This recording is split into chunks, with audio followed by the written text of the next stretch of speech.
Hello, restaurant ஸ்டைலில் மோர் குழம்பு எப்படி செய்கிறதுன்னு பார்க்கலாம்.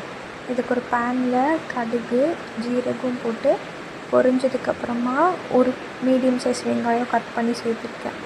இதோட கொஞ்சம் கருவேப்பிலை ஆட் பண்ணி நல்லா வதக்கிக்கோங்க.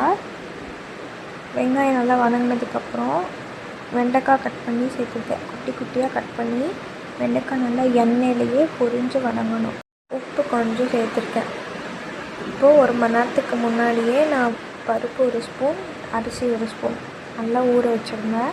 இதை இப்போ ஒரு ஜாரில் சேர்த்துட்டு இதோட பச்சை மிளகாய், ஜீரகம், சோம்பு, அப்புறம் கொஞ்சமாக மஞ்சத்தூள் ஆட் பண்ணி நல்லா அரைச்சி ஒரு ஃபைன் பேஸ்ட்டாக எடுத்துக்கோங்க. அதை ஒரு சைடு வச்சுட்டு தயிர், நல்லா கெட்டியான தயிரை மோர் மாதிரி நல்லா கரைச்சி எடுத்துக்கோங்க. இப்போ வதக்கி வச்சுருந்ததோட அரைச்சி வச்சுருந்த பேஸ்ட்டு ஆட் பண்ணி நல்லா ஒரு கொதி வந்ததுக்கப்புறம், கரெக்டாக ஒரு கொதி வந்ததுக்கப்புறமா நம்ம செஞ்சு வச்சுருந்த மோரை இதில் ஊற்றி அடுப்பை ஆஃப் பண்ணிவிடுங்க. ரொம்ப கொதிக்கக்கூடாது. கடைசியாக கொத்தமல்லி போட்டு சர்வ் பண்ணால் ரெடி ஆகிடும். ரொம்பவே டேஸ்ட்டாக இருக்கும். ட்ரை பண்ணி பார்த்துட்டு எப்படி இருக்குன்னு சொல்லுங்கள். பை.